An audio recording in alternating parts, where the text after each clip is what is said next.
அஸ்ஸலாமு அலைக்கும் வரஹ்மத்துல்லாஹி வபரகாத்துஹு.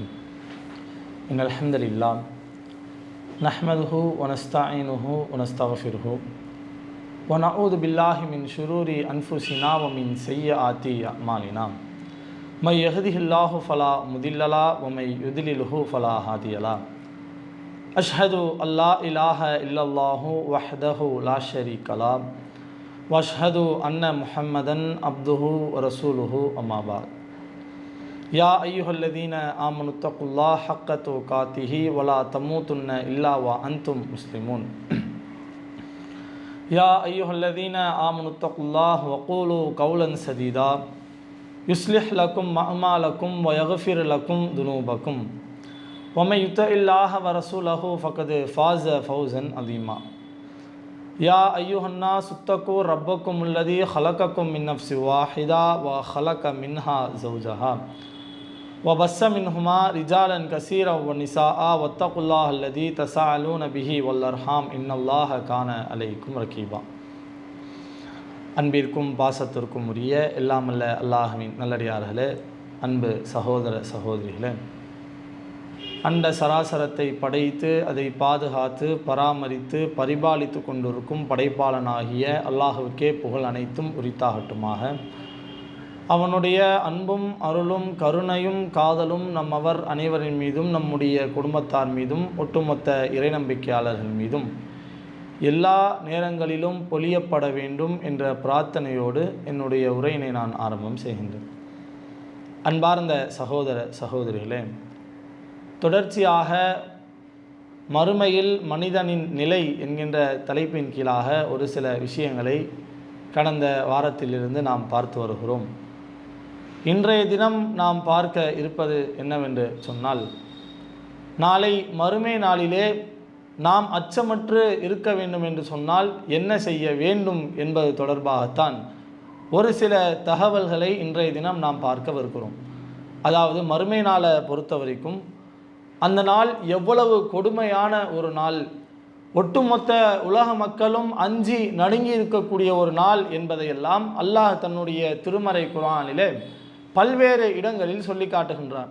மறுமை நாளுடைய கொடுமை எப்படி இருக்கும், அந்த நாள் எவ்வளவு கொடூரமாக இருக்கும், மக்களெல்லாம் அந்த நேரத்தில் எப்படி இருப்பார்கள் என்று மறுமை நாளுடைய கடுமையை பற்றிய அல்லாஹ் திருமறை குர்ஆனில் பல இடங்களில் பேசுவதை நம்மால் பார்க்க முடிகிறது. 22வது அத்தியாயம் 1வது வசனத்தில் அல்லாஹ் சொல்லி காட்டுகின்றான், யா அய்யுஹன்னாஸ், மக்களே, இத்தகு ரப்பக்கும், உங்களை படைத்த ரப்புல் ஆலமீனை நீங்கள் அஞ்சிக் கொள்ளுங்கள். இன்ன ஸல்ஸலத ஸாஅத்தி ஷைஉன் அதீம், மறுமை நாள் இருக்கிறதல்லவா, அந்த மறுமை நாளுடைய திடுக்கம் ரொம்ப கடுமையாக இருக்கும் அப்படின்னு அல்லாஹ் பேசுகிறான்.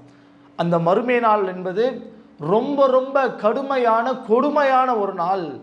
எந்த அளவிற்கு கொடுமையான ஒரு நாள், பல்வேறு இடங்களில் வேறு வேறு இடங்களில் அல்லாஹ் சொல்லி காட்டும் பொழுது, யௌமலா யன்ஃபஉ மாலு வலா பனூன், செல்வங்கள் பயனளிக்க முடியாத ஒரு நாள், பெற்றெடுத்த பிள்ளைகள் பயனளிக்க முடியாத ஒரு நாள் அப்படின்னு அல்லாஹ் மறுமையை பற்றி பேசுகிறான். இந்த உலகத்தில் கோடீஸ்வரனாக இருப்பான், மிகப்பெரிய பணக்காரனாக இருப்பான், அவன் கீழே ஏராளமான பணியாளர்கள் இருக்கலாம், காவலாளர்கள் இருக்கலாம். ஆனால் இந்த செல்வங்கள், இந்த பணியாளர்கள், இந்த காவலாளிகள் நாளை மறுமையிலே அவர்களுக்கு பயன் தரமாட்டார்கள், அவர்களுக்கு உதவி செய்ய முடியாது. ஏராளமான பிள்ளைகளை அவன் வைத்திருக்கலாம், பிள்ளைகள் எல்லாம் ஆண் பிள்ளைகளாக கூட இருக்கலாம். ஆனால் இவர்கள் எல்லாம் நாளை மறுமையிலே அல்லாஹ்விடத்தில் அவர்களுக்காக ஏதாவது ஒரு பரிந்து பேச முடியுமா, ஏதாவது உதவி செய்ய முடியுமா என்றால் நிச்சயமாக முடியாது. அல்லாஹ் சொல்லக்கூடிய விஷயம். இன்னும் சொல்ல போனால், இந்த உலகத்தில் உறவுகள் என்பது ரொம்ப முக்கியமான ஒரு விஷயமா பார்க்கப்படுது. பெற்றோர்கள், உறவினர்கள் மிக மிக முக்கியத்துவம் வாய்ந்தவர்களாக இந்த உலகத்தில் பார்க்கப்படுகிறார்கள். எந்த அளவுக்கு, தாயுடைய நேசத்தை பற்றி திருமறை குர்ஆனும் ஏராளமான இடங்களில் சொல்லி காட்டுது. வஹ்னன் அலா வஹ்ன், சிரமத்திற்கு மேல் சிரமப்பட்டு இந்த தாய் சுமந்தெடுத்தால் அந்த தாயை ரொம்ப பத்திரமா பார்த்துக்கங்க, அவங்கள பார்த்து சீனு கூட சொல்லிடாதீங்க. தாயினுடைய நேசம் என்பது ஒரு தனிப்பட்ட நேசம் போன்று ஏராளமான விஷயங்களை நம்மளால் பார்க்க முடியுது. நம் மீது நம்முடைய தாய் எவ்வளவு நேசம் வச்சிருக்கிறாங்க, நம்ம ஏராளமான சிரமங்களுக்கு மத்தியில் பெற்றெடுத்த பிறகும் கூட எனக்கு இவ்வளவு சிரமம் கொடுத்திருக்கிறான் இவன் அப்படி நம்முடைய தாய் நம்மை வெறுப்பார்களா? நம்ம பல சிரமங்களை கொடுத்து தான் அவங்களுடைய வயிற்றிலிருந்து வெளியே வந்திருக்கிறோம். அவ்வளவு வேதனையை வலியை நாம் நம்முடைய தாய்க்கு தந்திருக்கிறோம். இவ்வளவு வேதனைகளை நாம் தந்த பிறகும் கூட தன்னுடைய முழு நேசத்தையும் நம்முடைய தாய் நம் மீது செலுத்துகிறார்கள். நம்முடைய தந்தை நம்மை நேசிக்கிறார்கள். நமக்காக தன்னுடைய இரத்தத்தை வேர்வையாக சிந்தி நம்முடைய தந்தை நமக்காக உழைத்து கொட்டி கொண்டிருக்கிறார்கள். இவ்வளவு நேசம் இந்த உலகத்தில் நம் மீது வச்சிருக்கிறாங்கல்ல, நாளைக்கு மறுமை நாளில் இவர்களுடைய நிலை என்ன? யௌம யஃபிர்ருல் மர்உ மின் அஹி, அபஸா என்ற அத்தியாயத்தில் அல்லாஹ் சொல்லி காட்டக்கூடிய விஷயம். ஒரு மனிதன் தன்னுடைய சகோதரனை விட்டு விரண்டோடக்கூடிய ஒரு நாள், மறுமையை பற்றி அல்லாஹ் பேசுறான். வ உம்மிஹி வ அபி, தன்னுடைய தாய் தந்தையர்களை விட்டு. இப்போதான் கொஞ்ச நேரத்துக்கு முன்னாடி பார்த்தோம், தாய் எவ்வளவு நேசிப்பாங்க, தந்தை எவ்வளவு நேசிப்பாங்க, எவ்வளவு பாசம் வைத்திருப்பார்கள் போன்ற ஏராளமான விஷயங்களை தற்போது பார்த்தோம்.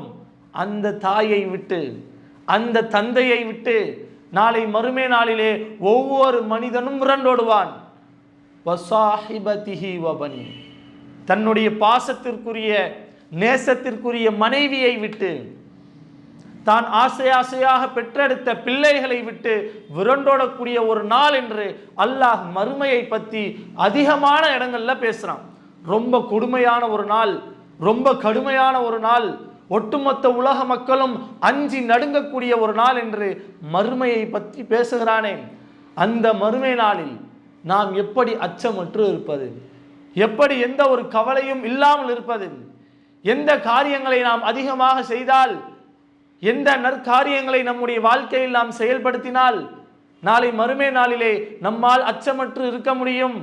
நாளை மறுமையில் யார் அச்சமற்று இருப்பார்கள் என்பதை அல்லாஹ் குர்ஆனிலே சொல்லி காட்டுகின்றான். 10வது அத்தியாயம் 62வது வசனத்தில் இறைவன் பேசுகிறான். இன்ன அவுலியா அல்லாஹ், அல்லாஹ்வினுடைய நேசர்கள், லா ஹவுஃபுன் அலைஹிம், அவர்களுக்கு எந்த அச்சமும் இருக்காது, வலாஹும் யஹ்ஸனூன், அவர்கள் கவலைப்படவும் மாட்டார்கள். இறைவன் சொல்லக்கூடிய ஒரு விஷயம்.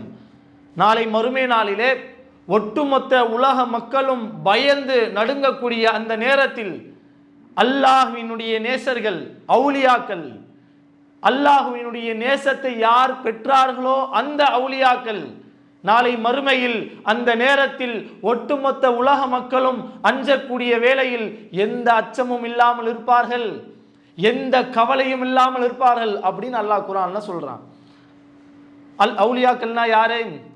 நம்முடைய சமுதாயத்துக்கு மத்தியில் அவுலியானாலே யார் தர்காவில் அடக்கம் செய்யப்பட்டு இருக்கிறாங்களோ அவங்களத்தான் அவுலியான்னு சொல்லிக்கிட்டு இருக்கிறாங்க.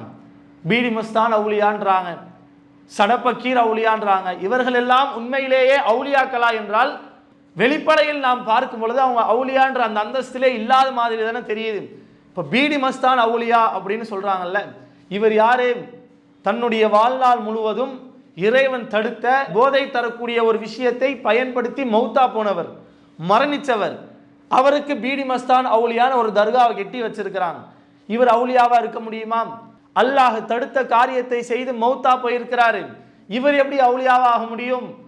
இப்படி ஆதாரம் இல்லாத ஒரு நிலையில் இவர்களாக பல பேரை அவுலியாக்கள் என்று மக்களுக்கு மத்தியிலே சொல்லி கொண்டிருக்கிறார்கள். இவர்கள் எல்லாம் யாரை அவுலியாக்கள் என்று சொல்கிறார்களோ அவங்களா உண்மையிலேயே அவுலியாவா என்று அல்லாஹ்வுக்கு தான் தெரியும். அவுலியானா யாரே? அல்லாஹ்வினுடைய நேசத்தை பெற்றவர்கள். அல்லாஹ் யாரை நேசிக்கிறான் என்று சாதாரண மனிதர்களாகிய நாம் எப்படி அறிந்து கொள்ள முடியும்? நமக்கு எப்படி தெரியும்? அல்லாஹ் நான் இவங்க தான் நேசிக்கிறேன் அப்படின்னு குர்ஆன்ல சொல்லியிருக்கணும், இல்லை நபிகளாரின் மூலம் நமக்கு சொல்லியிருக்கணும். இவர்கள் யாரையெல்லாம் அவுலியாக்கள் என்று சொல்கிறார்களோ அவர்களை எல்லாம் அல்லாஹ் நேசிக்கிறான் என்று குர்ஆன்ல ஏதாவது ஆதாரம் இருக்குதான்? நபிகளார் எங்கேயாவது சொல்லி இருக்கிறாங்களா? இப்படி எந்த ஒரு ஆதாரத்தையும் நம்மால் எங்கேயுமே பார்க்க முடியவில்லை. ஆதாரம் இல்லாத காரணத்தினாலும் வெளிப்படையிலும் நாம் பார்க்கும் பொழுது இவர்கள் யாரையெல்லாம் அவுலியாக்கள் என்று சொல்கிறார்களோ அவர்கள் எல்லாம் உண்மையிலேயே அவுலியாக்கள் இல்லை என்பது தெளிவாகிறது. இது ஒரு புறம் இருந்தாலும் நாம் எப்படி அவுலியாக்களாக ஆவது? நாம் அல்லாஹ்வினுடைய நேசத்தை எவ்வாறு பெறுவது? அல்லாஹ்வினுடைய நேசத்தை நாம் பெற்றால்தான் அந்த கொடுமை மிகுந்த மறுமை நாளிலே எந்த ஒரு அச்சமும் இல்லாமல் நம்மால் இருக்க முடியும். ஒட்டுமொத்த உலக மக்களும் அஞ்சி நடுங்கக்கூடிய நாள் என்று நாம் பார்த்தோம். அந்த மறுமை நாளில் நாம் எந்த அச்சமும் இல்லாமல் இருக்க வேண்டும் என்றால் அல்லாஹ்வினுடைய நேசத்தை நாம் பெற வேண்டும். நாமும் அவுலியாக்களாக ஆக வேண்டும். அப்படி அவுலியாக்களாக நாம் ஆனால் மட்டும்தான் நாளை மறுமையில் நம்மால் அச்சமற்று இருக்க முடியும் என்பதை உங்களுடைய மனதில் ஆழமாக பதிய வையுங்கள். அப்போ நம்ம எப்படி அல்லாஹ்வுடைய நேசத்தை பெறுவது, நாம் எப்படி அவுலியாக்களாக ஆவது, அதையும் அல்லாஹ் நமக்கு சொல்லித் தருகிறான். அல்லாஹ் சில பண்புகளை தன்னுடைய திருமறை குர்ஆனிலே பட்டியலிட்டு விட்டு இந்த பண்புகள் எல்லாம் யாரிடத்தில் இருக்கிறதோ, இந்த தன்மைகள் எல்லாம் யாரிடத்தில் இருக்கிறதோ அவருக்கு என்னுடைய நேசம் இருக்கு, நான் அவரை நேசிக்கிறேன் என்று பல்வேறு இடங்களில் அல்லாஹ் சில பண்புகளை சுட்டிக்காட்டி நான் அவர்களை நேசிக்கிறேன் அல்லாஹ் சொல்றான். அப்போ அந்த பண்புகளை எல்லாம் நம்முடைய வாழ்க்கையில் நாம் செயல்படுத்துவோமே ஆனால் அல்லாஹ்வுடைய நேசத்தை நாம் பெற்று நம்மாலும் அவுலியாக்களாக ஆக முடியும். அதன் மூலம் நாளை மறுமை நாளிலே அச்சமற்று நம்மாலும் இருக்க முடியும். எது மாதிரியான பண்புகளை நாம் செயல்படுத்த வேண்டும்? அல்லாஹ் தன்னுடைய திருமறை குர்ஆனில் சொல்லி காட்டுகின்றான், நீங்கள் அல்லாஹ்விற்கு அதிகமாக அஞ்சிக் கொள்ளுங்கள். இன்னல்லாஹ யுஹிப்புல் முத்தகீன்.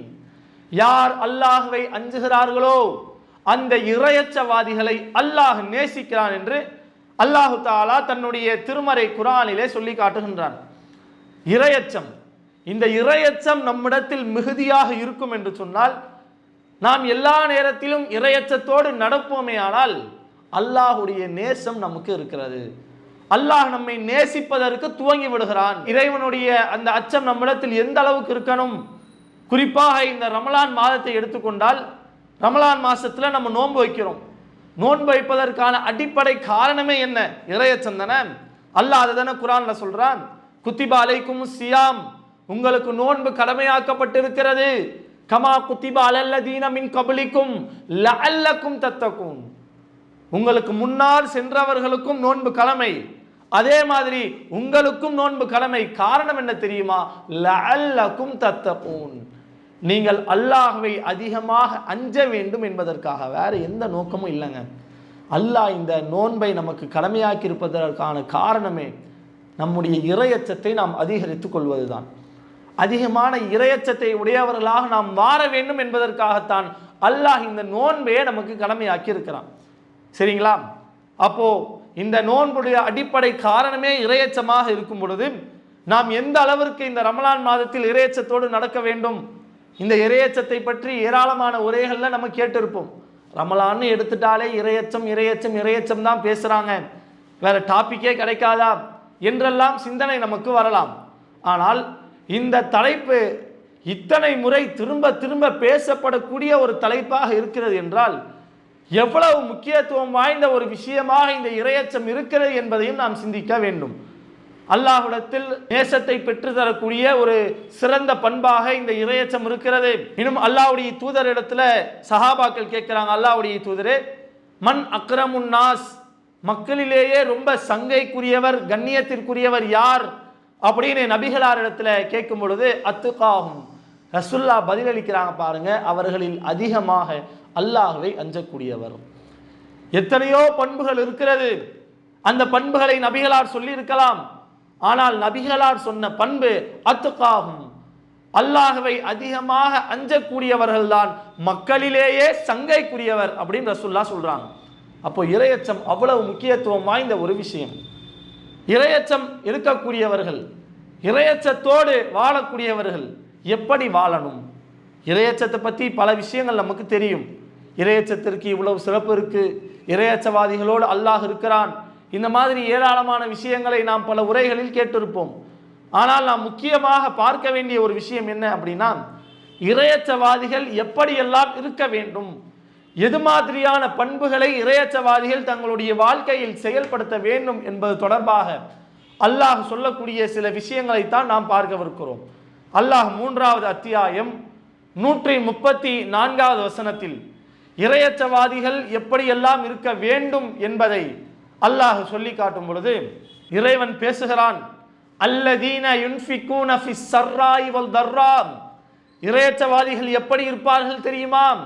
அவர்கள் வறுமையில் இருந்தாலும் செல்வ செழிப்பில் இருந்தாலும் அல்லாஹ்வுடைய பாதையில் செலவழிப்பார்கள்.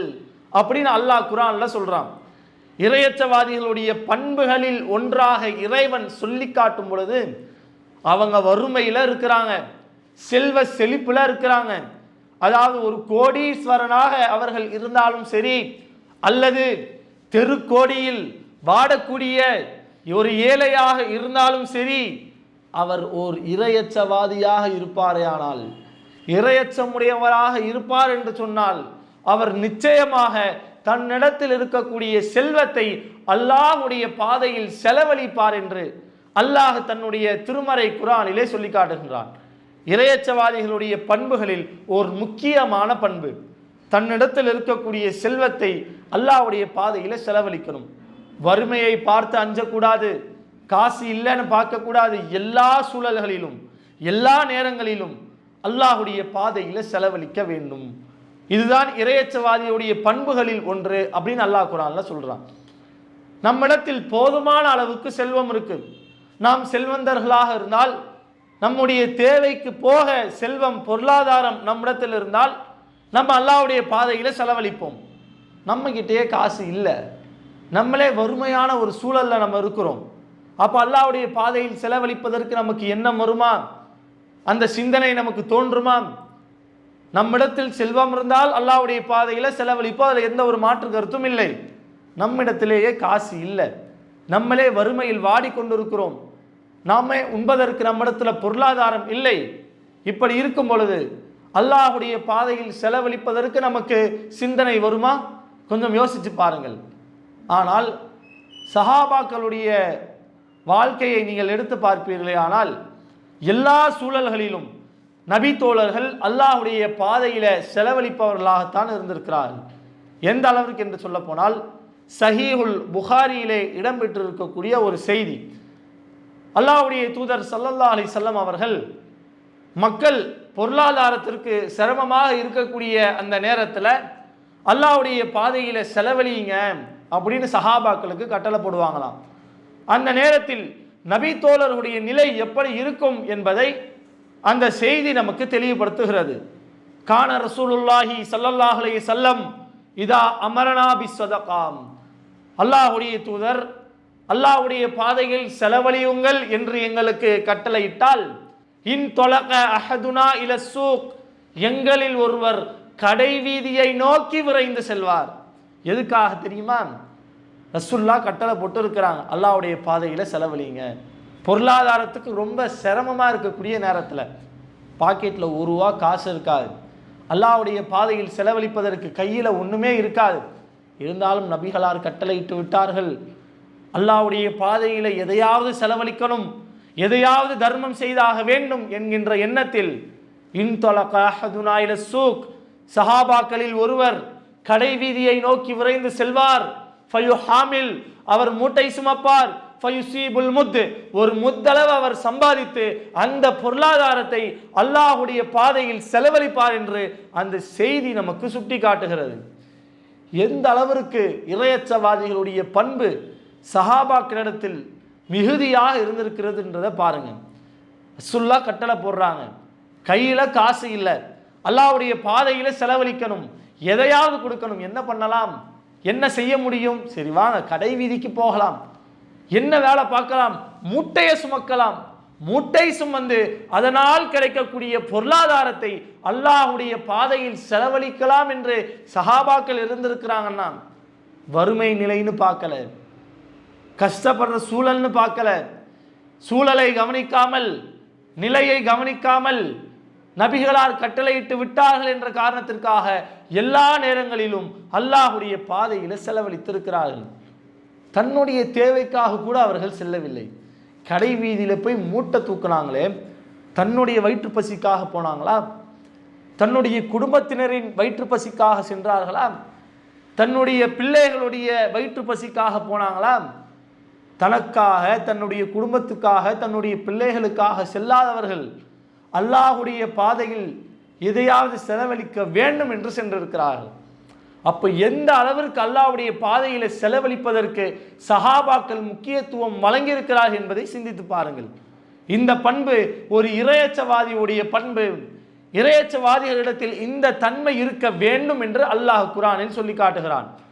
அதே வசனத்தில் தொடர்ச்சியாக இறைவன் பேசும் பொழுது வல் காலிமீனல் கைல், அந்த இறையச்சவாதிகள் தங்களுக்கு ஏற்படக்கூடிய அந்த கோபத்தினை மென்று விழுங்குவார்கள், கோபம் ஏற்பட்டால் அந்த கோபத்தை அடக்கி கொள்வார்கள் அப்படின்னு அல்லாஹ் குர்ஆனிலே சொல்லி காட்டுகிறான். இறையச்சவாதிகள் எப்படி இருப்பாங்க தெரியுமா? அவங்க வறுமையிலும் செல்வ செழிப்பிலும் அல்லாஹ்வுடைய பாதையில் செலவழிப்பாங்க அப்படின்னு அல்லாஹ் சொல்லிட்டு வல் காலிமீனல் கைல், அவர்கள் கோபத்தை மென்று விழுங்குவார்கள். கோபம் ஏற்படக்கூடிய அந்த நேரத்தில் தனக்கு ஏற்படக்கூடிய அந்த கோபத்தை அவர்கள் அடக்கி கொள்வார்கள் அப்படின்னு அல்லாஹ் குர்ஆன்ல சொல்லி காட்டுறான். இன்னைக்கு நம்முடைய நிலைமை எப்படி இருக்கு? அவசியமே இருக்காது, ரொம்ப சின்ன விஷயமா இருக்கும், இதுக்கெல்லாம் கோபப்படக்கூடிய ஒரு நிலையில் தான் நாம் இருக்கிறோம். சண்டையெல்லாம் போட்டு முடிச்சிருவோம், நமக்கு தோன்ற வார்த்தைகளை எல்லாம் திட்டி நம்மளால் என்னெல்லாம் சொல்ல முடியுமோ, எப்படிலாம் காயப்படுத்த முடியுமோ அந்த மாதிரி காயப்படுத்தி விட்டு பெரிய ஒரு சண்டையாக பூதாகரமாக ஆகிரும்.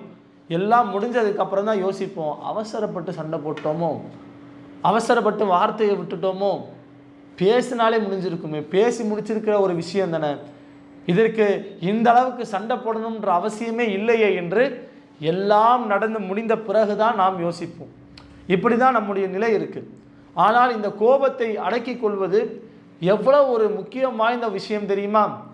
இந்த கோபத்தின் காரணத்தினால்தான் இன்று எத்தனையோ குடும்பங்களுக்கு மத்தியில் ஏராளமான பிளவுகள், கணவன் மனைவிக்கு மத்தியில் பிரிவுகள்.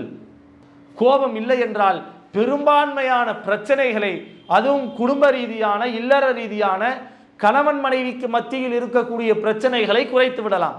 அந்த பிரச்சனை வளர்வதற்கான காரணமே கோபம்தான். அந்த கோபத்தை யார் மென்று விழுங்குவாரோ அவர்தான் ஒரு இறையச்சவாதி அப்படின்னு அல்லாஹ் நமக்கு சொல்லி தருகிறான். அல்லாஹ்வுடைய தூதருடைய வாழ்க்கையையும் நபித்தோளுடைய வாழ்க்கையும் நீங்கள் எடுத்து பார்த்தால், கோபம் ஏற்படக்கூடிய நேரத்தில் தங்களுக்கு ஏற்பட்ட அந்த கோபத்தை உடனடியாக அடக்கி கொள்பவர்களாகத்தான் இருந்திருக்கிறார்கள். எந்த அளவுக்கு அப்படின்னு சொல்ல போனால், உமர் அவருடைய ஆட்சி காலத்தில் நடந்த ஒரு சம்பவம். உயைனா என்கின்ற ஒரு நபித்தோழர், இவங்க உமர் இப்னுல் ஹத்தாப் ரதியல்லாஹு அன்ஹு அவர்களை சந்திப்பதற்கு ஆசைப்படுறாங்க. அந்த நேரத்தில் உமர் இப்னுல் ஹத்தாப் அவர்கள் ஹலீஃபாவாக ஒரு ஆட்சியாளராக இருக்கிறாங்க. இப்படி இருக்கும் பொழுது உமர் அவர்களை சந்திப்பதற்கு உயைனா ரதியல்லாஹு அன்ஹு அவங்க ஆசைப்படுறாங்க. அதற்காக ஒரு வாய்ப்பை அவர்கள் எதிர்பார்க்கிறார்கள். வாய்ப்பு எப்படி அவங்களுக்கு கிடைக்குது அப்படின்னா, உயைனா அவங்களுடைய சகோதரனின் மகன் ஹுர் இப்னு கைஸ் என்கின்ற ஒரு சஹாபி, இவங்களும் நபி தோழர் தான். இவர்கள் உமர் இப்னுல் ஹத்தாப் ரதியல்லாஹு அன்ஹு அவருடைய அரசவையில் ஒரு அமைச்சராக இருக்கிறார்கள். அதனால் அவர்களை அழைத்து அவங்களிடத்துல ஒரு வாய்ப்பை ஏற்படுத்தி தருவதற்காக கேட்குறாங்க. இந்த மாதிரி நீங்கள் உமர் அவங்களுடைய அவையில் அமைச்சராக இருக்கிறீங்க, அவருக்கு ரொம்ப நெருக்கத்திற்குரிய ஒரு ஆளாகவும் இருக்கிறீங்க, நான் அவர்களை சந்திப்பதற்கு ஆசைப்படுகிறேன், ஒரு வாய்ப்பை நீங்கள் ஏற்படுத்தி தாருங்கள் என்று உயைனா அவர்கள் ஹுர் இப்னு கைஸ் அவங்களிடத்துல கேட்கிறாங்க. அதே மாதிரி உயைனா அவர்களுக்கு உமர் இப்னுல் ஹத்தாப் ரதியல்லாஹு அன்ஹு அவர்களை சந்திப்பதற்கான ஒரு வாய்ப்பு கிடைக்குது. சந்திக்க வராங்க. சந்திக்க வரக்கூடிய நேரத்தில் உயைனா அவர்கள் உமர் அவர்களை பார்த்து என்ன சொல்கிறாங்க அப்படின்னா, நீங்கள் மக்களுக்கு நீதமாக வழங்குவது கிடையாது அப்படின்னு ஒரு குண்டை தூக்கி போட்டுறாங்க. ஒரு மிகப்பெரிய அவதூறை உமர் இப்னுல் ஹத்தாப் அவர்கள் மீது செலுத்துகிறார்கள். இதை கேட்டவுடன் உமர் இப்னுல் ஹத்தாப் ரதியல்லாஹு அன்ஹு அவர்களுக்கு பயங்கரமான கோபம் வருது. நம்ம ஒரு தப்பு பண்ணிட்டோம், அந்த தப்பையே நம்ம இடத்துல திரும்ப திரும்ப சுட்டி காமிச்சு சொன்னாங்க அப்படின்னாலே நம்ம கோவம் வரும். பண்ண தப்பு தான், பண்ண தப்பையே நம்ம இடத்துல திரும்ப திரும்ப சொன்னாலே கோவப்படக்கூடிய நாம், பண்ணாத ஒரு தவறை, ஒரு அவதூறை ஒரு மனிதர் நம் மீது செலுத்தினால் நம்மளால் அதை ஏற்றுக்க முடியுமா? அதை ஏற்று நாம் பொறுமையாக கடந்து விடுவோமா? கோபம் வரும் தானே, இதான மனிதனுடைய இயல்பு. அதே மாதிரி உமர் அவர்களும் கோபப்படுகிறார்கள். அவரும் ஒரு மனிதர் தான், சஹாபியாக இருந்தாலும் மூத்த சஹாபியாக இருந்தாலும் அவரும் மனிதர் தான் என்பதற்காக அந்த கட்டத்தில் அவங்களுக்கும் பயங்கரமாக கோபம் வருது. எந்த அளவுக்கு கோபம் அப்படின்னா, அவரை எழுந்து அடிப்பதற்காக செல்கிறார்கள், அவ்வளவு கோபம். இப்படி இருக்கக்கூடிய நேரத்தில் ஹுர் இப்னு கைஸ் அவர்கள் ஒரு திருமறை குர்ஆன் வசனத்தை ஓதி காட்டுறாங்க. மன்னிக்கக்கூடிய பண்பை கையில் எடுங்கள், அலட்சியப்படுத்துங்கள் என்று தொடர்பாக வரக்கூடிய அந்த கருத்தில் இருக்கக்கூடிய ஒரு திருமறை குர்ஆன் வசனத்தை ஹுர் இப்னு கைஸ் அவர்கள் ஓதி காட்டுகிறார்கள். இதை கேட்ட மாத்திரம் உமர் இப்னுல் ஹத்தாப் ரலியல்லாஹு அன்ஹு அவர்கள் தனக்கு ஏற்பட்ட அந்த கோபத்தை அடக்கிக் கொள்கிறார்கள். எந்த அளவுக்கு ஒரு இறையச்சவாதியுடைய பண்பு அந்த நேரத்தில் வெளிப்பட்டிருக்கிறது பாருங்க. திருமறை குர்ஆன் வசனத்தை கேட்ட மாத்திரமே தனக்கு ஏற்பட்ட அந்த கோபத்தை உடனடியாக அவர்கள் மென்று விழுங்குகிறார்கள். இப்படித்தான் ஒரு இறையச்சவாதி இருக்கணும்னு அல்லாஹ் சொல்றான். அதே வசனத்தில் தொடர்ச்சியாக இறைவன் அடுத்து பேசுகிறான். அடுத்த பண்பை அல்லாஹ் சுட்டி காட்டுகின்றான். வல் ஆஃபீன அனின் நாஸ், பிறரை மன்னிக்கக்கூடிய பண்பை அவர்கள் கையில் எடுப்பார்கள் அப்படின்னு அல்லாஹ் குர்ஆனிலே சொல்லி காட்டுகின்றான். யாராவது ஒருத்தவங்க தனக்கு ஏதாவது ஒரு தீங்கு வச்சுட்டாங்க அப்படின்னா, இவன் என்னை இப்படி பண்ணிட்டான், நான் எப்படியாவது அவனை பழி வாங்கவே தீருவேன் அப்படின்னு நினைக்க மாட்டாங்க. மன்னித்து அலட்சியப்படுத்திடுவாங்க. சரி, ஓகே, போயிட்டு போகிறான், தெரியாமல் பண்ணியிருப்பான், நான் அவனை மன்னிச்சிடுறேன் அப்படின்னு மன்னித்து அலட்சியப்படுத்துவார்கள். இது ஒரு இறையச்சவாதியுடைய பண்பு அப்படின்னு அல்லாஹ் குர்ஆனில் சொல்கிறான். மன்னிக்கக்கூடிய பண்பை நாம் கையில் ஆள வேண்டும். உஹது போர்க்களம் நடக்கிறது. இந்த போர்க்களத்தில் ஆரம்ப கட்டத்தில் இஸ்லாமியர்கள் வெற்றி பெறக்கூடிய ஒரு நிலையில தான் இருக்கிறாங்க. முஸ்லீம்கள் வெற்றி அடையக்கூடிய ஒரு நிலையில்தான் அந்த போர்க்களத்தினுடைய ஆரம்பம் இருக்கிறது. ஆனால் அந்த போர்க்களத்துடைய இறுதி எப்படி மாறுது தெரியுமா? அந்த போர்க்களத்தினுடைய இறுதியில் முஸ்லீம்களுடைய படைகளெல்லாம் சிதறடிக்கப்படுகிறது. சஹாபாக்கள் எல்லாம் பின்வாங்கி ஓடக்கூடிய ஒரு நிலை. இப்படி இருக்கும் பொழுது என்ன ஆகுது? ஒரு மிகப்பெரிய குழப்பம் ஏற்படுகிறது. இஸ்லாமியர்களுக்கு யார் இஸ்லாமியர், யார் இறை மறுப்பாளர் என்ற விஷயமே தெரியலை. அதனால ஆயுதம் ஏந்தக்கூடிய எல்லாரையும் தாக்குறதுக்கு ஆரம்பிச்சுட்டாங்க. இப்படி ஒரு குழப்பம், இக்கட்டான ஒரு சூழல். இந்த மாதிரியான ஒரு நேரத்தில் ஹுதைஃபா என்கின்ற ஒரு நபி தோழரின் தந்தை யமான் ரலியல்லாஹு அன்ஹு அவர்கள் அப்படி ஒரு குழப்பத்தில் சிக்கிக் கொள்கிறார்கள். முஸ்லிம்கள் அவரை கொல்ல போறாங்க, ஆயுதத்தை ஓங்குறாங்க. தூரத்திலிருந்து இதை அவருடைய மகன் பார்க்கிறார். பார்த்துவிட்டு, அல்லாஹ்வுடைய அடியார்களே, அவர் என்னுடைய தந்தை, அவர் என்னுடைய தந்தை என்று அந்த போர்க்களத்தில் கதறுகிறார்கள். ஆனால் முஸ்லீம்கள் தவறுதலாக யமான் அவர்களை கொன்று விடுகிறார்கள். கொஞ்சம் யோசிச்சு பாருங்க. தன்னுடைய கண்ணுக்கு முன்பாக தன்னை பெற்றெடுத்த தந்தை கொல்லப்படுவதை பார்க்கும் பொழுது ஒரு மனிதனுடைய மனது எவ்வளோ பாதிக்கப்பட்டிருக்கும். தன்னுடைய கண்ணுக்கு முன்பாக தன்னுடைய தந்தை கொல்லப்படுகிறார். கொன்னது யாரு? ஒரு இறை மறுப்பாளனாம், அல்லாஹ்விற்கு இணை வைக்கக்கூடிய ஒரு முஷ்ரிக் கொலை செய்தானாம்.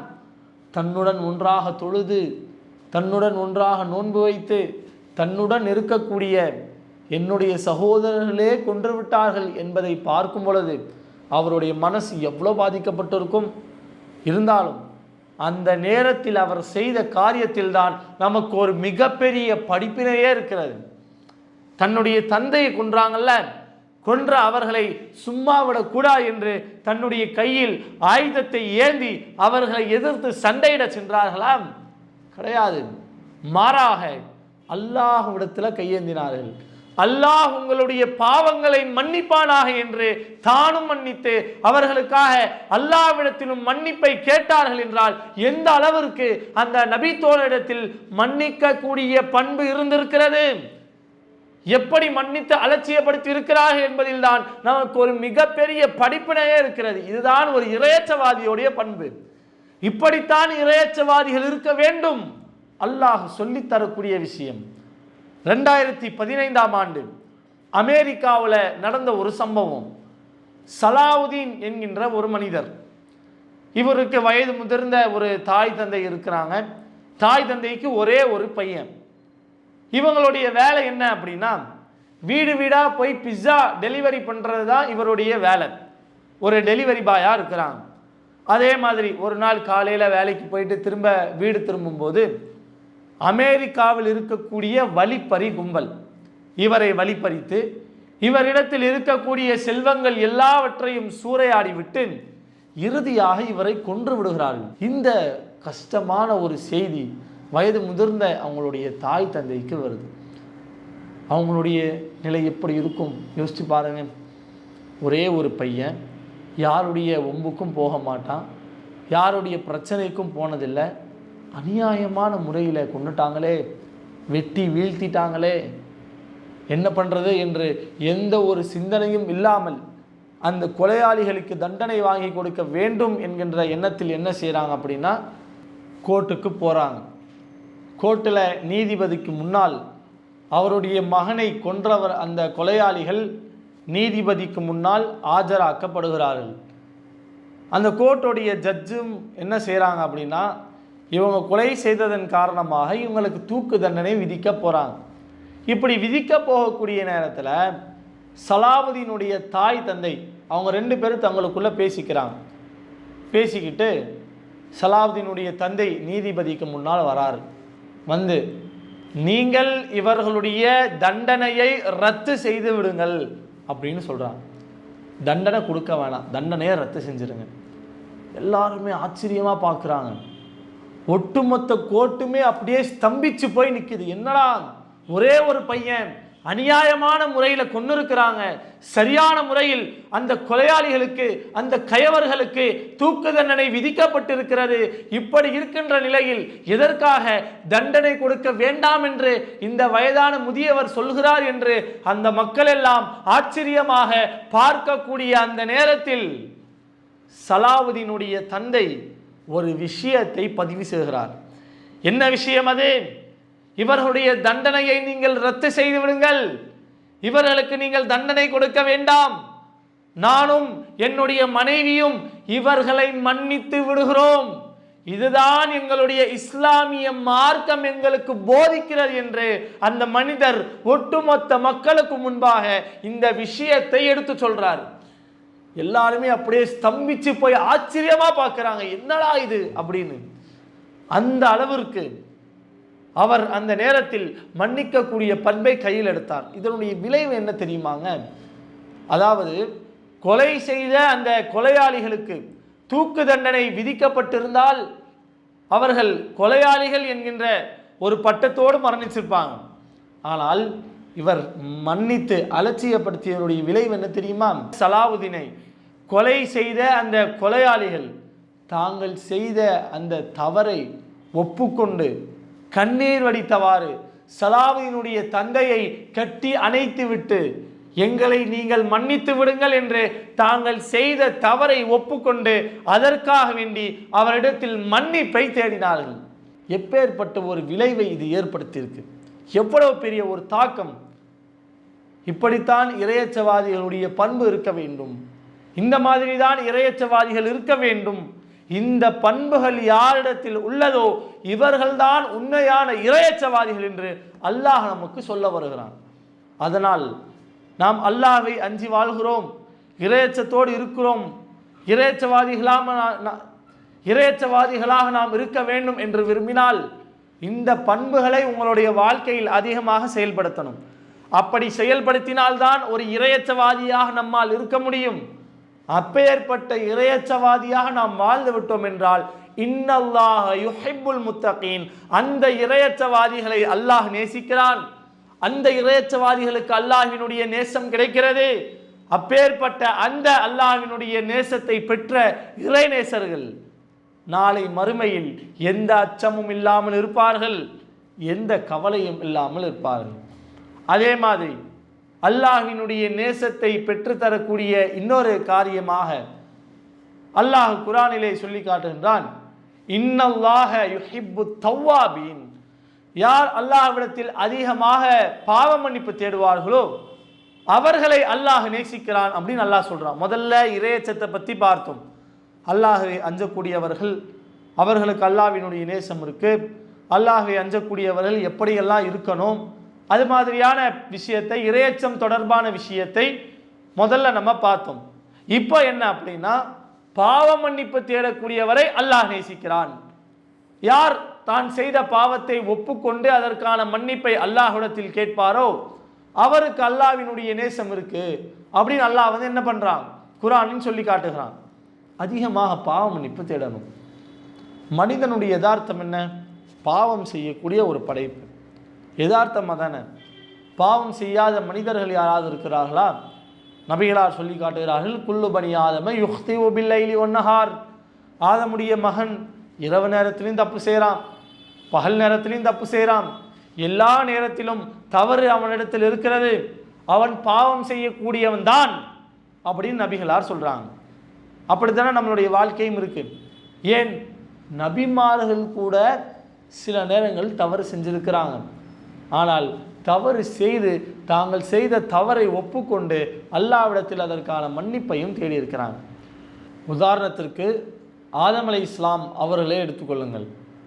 ஆதம் அலைஹிஸ்ஸலாம் அவர்களை படைத்த அந்த சம்பவத்தை அல்லாஹ் குர்ஆனில் பக்ரான்ற அத்தியாயத்தில் சொல்லி காட்டுகின்றான்.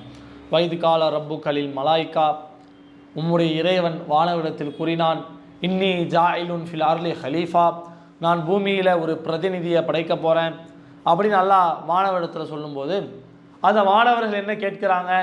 காலு அத்தஜஅலு ஃபீஹா மை யுஃப்சிது ஃபீஹா வ யஸ்ஃபிகு திமா, பூமியில் குழப்பம் செய்கின்ற இரத்தத்தை ஓட்டுகின்ற ஒரு படைப்பையா நீ படைக்க போற? வ நஹ்னு நுஸப்பிஹு பிஹம்திக வ நுகத்திஸு லக், உன்னை புகழ்றதுக்கு தான் நாங்கள் இருக்கிறோமே. வானவர்கள் சொல்கிறத பாருங்க, உன்னை புகழ்றதுக்கு தான் நாங்கள் இருக்கிறோம், உன்னை துதிப்பதற்கு தான் நாங்கள் இருக்கிறோம். எதற்காக குழப்பம் செய்கின்ற இரத்தத்தை ஓட்டுகின்ற ஒரு படைப்பணி படைக்கணும் அப்படின்னு வானவர்கள் அல்லாஹ்விடத்தில் கேட்கும் பொழுது அல்லாஹ் பதில் சொல்கிறான், இன்னி யஅலம் மா லா தஅலமுன், எனக்கு தான்பா தெரியும், நான் தான் அறிந்தவன், நீங்கள் அறிய மாட்டீர்கள் அப்படின்னு அல்லாஹ் சொல்கிறான். சொல்லிவிட்டு அல்லாஹ் ஆதம் அலைஹிஸ்ஸலாம் அவர்களை படைக்கிறான். படைத்து இறைவன் ஆதம் அலைஹிஸ்ஸலாம் அவர்களுக்கு முதலில் வழங்கக்கூடிய விஷயம் கல்வி. அல்லாஹ் சொல்லி காட்டுகின்றான், அல்லம ஆதமல் அஸ்மாஅ குல்லஹா, எல்லா பெயர்களையும் இறைவன் ஆதம் அலைஹிஸ்ஸலாம் அவர்களுக்கு கற்றுத்தருகிறான். உலகம் படைக்கப்பட்டதிலிருந்து உலகம் அழிக்கப்படுகின்ற வரை எதுவெல்லாம் கண்டுபிடிக்கப்படுமோ எல்லாமே ஆதம் அலைஹிஸ்ஸலாமுக்கு தெரியும். அவ்வளவு பெரிய ஒரு மெய்ஞானி ஆதம் அலைஹிஸ்ஸலாம் அவர்கள். அந்த அளவிற்கு அல்லாஹ் கல்வி அறிவை ஆதம் அலைஹிஸ்ஸலாம் அவங்களுக்கு வாரி வழங்கி இருக்கிறான். அடுத்த சிறப்பு என்ன? சொர்க்கத்தில் வச்சிருந்தான். யா ஆதமு உஸ்குன் அன்த வ ஜௌஜுகல் ஜன்னாம், நீங்களும் உங்களுடைய துணைவியரும் சொர்க்கத்தில் தங்குங்கள். வகுலா மின்ஹா ரகதன் ஹைஷு ஷிஅத்துமாம், நீங்கள் நாடியவாறு எல்லாத்தையுமே சாப்பிடுங்க, உண்ணுங்க. ஃபலா தக்ரபா ஹாதிஹி ஷஜரா, இந்த மரத்தை மட்டும் நீங்கள் நெருங்கிறாதீங்க. ஒரு சின்ன கட்டளை தான். கல்வி அறிவு இருக்கிறது, இறைவன் கல்வியை வாரி வழங்கி விட்டான், சொர்க்கத்தில் வச்சிருந்தான், என்னன்னாலும் சாப்பிடுங்கன்னு அனுமதியை கொடுத்துட்டான். ஒரு சிறிய கட்டளை, ஃபலா தக்ரபா ஹாதிஹி ஷஜரா, இந்த மரத்தை மட்டும் நீங்கள் நெருங்காதீர்கள், அப்படி செய்தால் ஃபதகூனா மினல் ஸாலிமீன், நீங்கள் 2 பேரும் அநியாயக்காரராக ஆகிவிடுவீர்கள். அதனுடைய விளைவையும் அல்லாஹ் சொல்லிட்டான். எல்லாமே சொல்லப்பட்டு விட்டது. இப்படி இருந்தாலும் ஆதம் அலைஹிஸ்ஸலாம் அவருடைய மனம் எதன் பக்கம் செல்கிறது? அவ்வளோ பெரிய சொர்க்கத்தை விட்டு அந்த ஒரு மரத்தின் பக்கம்தான் செல்கிறது. ஷைத்தானுடைய ஊசலாட்டம், அவனுடைய ஆசை வார்த்தைகள், அதற்கு மயங்கி இறைவன் போட்ட அந்த கட்டளைக்கு மாறு செய்து விட்டார்கள். அல்லாஹ் தடுத்த அந்த மரத்தை நெருங்கி விட்டார்கள், தவறு செஞ்சிட்டாங்க. ஆதம் அலைஹிஸ்ஸலாம் அவர்கள் ஒரு இறை தூதர் இருந்தாலும் அந்த இறை தூதரிடத்திலும் தவறுகள் காணப்பட்டது. ஆனால் அவங்க அப்படியே விட்டுவிடலை. தான் செய்த தவறை உணர்ந்து அதற்கான மன்னிப்பை, பாவ மன்னிப்பை அல்லாஹ்விடத்தில் கேட்டாங்க. எப்படி? ரப்பனா, எங்களுடைய இறைவா, வலம்னா அன்ஃபுசனா, எங்களுக்கு நாங்களே அநீதி இழைச்சிட்டோம். வாசகத்தையே பாருங்க, இறைவா எங்களுக்கு நாங்களே தப்பு செஞ்சிட்டோம், எங்களுக்கு நாங்களே அநீதம் இழைத்து கொண்டோம். ஃபஇல்லம் தக்ஃபிர் லனா வ தர்ஹம்னா, நீ எங்களை மன்னிக்காவிட்டால், நீ எங்களுக்கு இரக்கம் காட்டாவிட்டால், லனக்கூனன்ன மினல் ஹாசிரீன், நாங்கள் நஷ்டவாளிகளாக ஆகிவிடுவோம். உடனடியாக தாங்கள் செய்த அந்த தவறை உணர்ந்து அல்லாஹ்விடத்திலே பாவ மன்னிப்பு தேடினார். தப்பு செய்கிறது மனுஷனுடைய யதார்த்தம் தான். எல்லா மனிதர்களும் தவறு செய்கிறவங்க தான், அதில் மாற்று கருத்து இல்லை. என்றாலும் தான் செய்யக்கூடிய தவறை உணர்ந்து அதற்கான மன்னிப்பை அல்லாஹ்விடத்தில் கேட்கிறோமா இல்லையா என்பதில் தான் கான்செப்டே இருக்கு, என்பதுதான் பேச்சே. அங்க தப்பு செய்கிறது யதார்த்தம், நம்மால் முடிந்த அளவுக்கு அதிலிருந்து நம்ம விலகி இருக்கணும். இருந்தாலும் சில நேரங்களில் ஷைத்தானுடைய ஊசலாட்டங்களுக்கு மயங்கி நாம் பாவம் செய்து விட்டால் அதை கண்டு நம்ம வருந்தி அதற்காக வேண்டி அல்லாஹ்விடத்தில் பாவ மன்னிப்பு தேடணும். நபிகளார் யாரு? அல்லாஹ்வுடைய தூதருடைய முன்பின் பாவங்கள் எல்லாமே மன்னிக்கப்பட்டுருச்சு. சையது வலதில் ஆதமுடைய மக்களுக்கு மறுமை நாளில் தலைவர். லக்கது கானலக்கும் ஃபீ ரசூலுல்லாஹி உஸ்வத்துன் ஹஸனாம் லிமன் கான யர்ஜுல்லாஹ் வல் யௌமில் ஆஹிர் வ ذكرல்லாஹ கஸீரா. யார் அல்லாஹ்வை ஆதரவு வைக்கிறாரோ, மறுமை நாளை ஆதரவு வைக்கிறாரோ, அப்பேற்பட்ட இறை நம்பிக்கையாளர்களுக்கு அல்லாஹ்வுடைய தூதரின் வாழ்க்கையில் அழகிய முன்மாதிரி இருக்கிறதுன்னு அல்லாஹ் பேசுறான். இவ்வளவு சிறப்புகளை கொண்ட நபிகளார் எந்த அளவுக்கு அல்லாஹ்விடத்தில் பாவ மன்னிப்பு தேடி இருக்கிறாங்க தெரியுமா? ஒவ்வொரு நாளும் நபிகளார் சொல்லக்கூடிய ஒரு வாசகம், ஒவ்வொரு நாளும் நான் அல்லாஹ்விடத்தில் 100 தடவை பாவ மன்னிப்பு தேடுகிறேன் என்று நபிகளார் சொல்கிறார்கள்.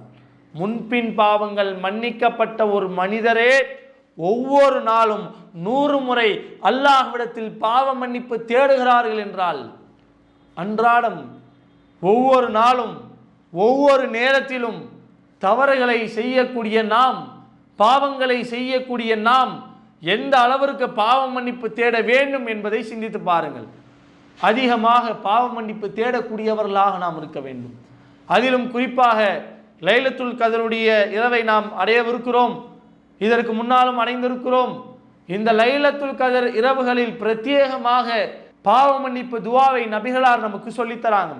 அல்லாஹும்ம இறைவா இன்னக அஃபுவுன், நீதான் மன்னிக்க கூடியவன், துஹிப்புல் அஃப்வ, பாவ மன்னிப்பை நீ விரும்புகிறாய், ஃபஅஃபு அன்னி, எனவே என்னுடைய பாவத்தை நீ மன்னித்து விடு, என்னை நீ மன்னித்து விடு அப்படின்னு அல்லாஹ்விடத்தில் கதருடைய இரவில் நீங்கள் அதிகமாக பிரார்த்தனை செய்யுங்க, பாவ மன்னிப்பு தேடுங்க அப்படின்னு ரசூலுல்லாஹ் சொல்லி தராங்க. அதனால் அதிகமாக இது போன்ற பிரார்த்தனைகளை பயன்படுத்தி, பாவ மன்னிப்பு துஆக்களை பயன்படுத்தி அல்லாஹ்விடத்தில் அதிகமாக நம்ம பாவ மன்னிப்பு தேடணும். அப்படி பாவ மன்னிப்பு தேடினால் இன்னல்லாஹ் யுஹிப்பு தவ்வாபீன், அந்த பாவ மன்னிப்பு தேடக்கூடிய மக்களை, நல்லடியார்களை அல்லாஹ் நேசிக்கிறான். அல்லாஹ்வினுடைய நேசம் அவர்களுக்கு கிடைக்குது. அப்போ மறுமையில் அச்சமற்று இருப்பதற்கு என்ன செய்ய வேண்டும்? அல்லாஹ்வுடைய நேசத்தை பெற வேண்டும். அல்லாஹ்வினுடைய நேசத்தை பெற்றவர்கள் மறுமை நாளிலே அச்சமற்று இருப்பார்கள் என்பதை பற்றி பார்த்தோம்.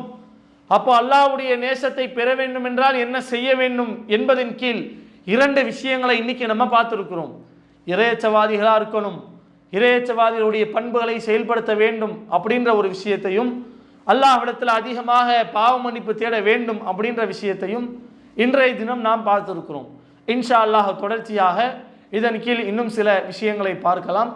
இத்துடன் இன்றைய தினத்தினுடைய உரையை நான் முடித்துக் கொள்கிறேன். வாஹிர் தாவானா அல்ஹம்துலில்லாஹி ரப்பில் ஆலமீன். அஸ்ஸலாமு அலைக்கும் வரஹ்மத்துல்லாஹி. அல்லாஹு அக்பர், அல்லாஹ்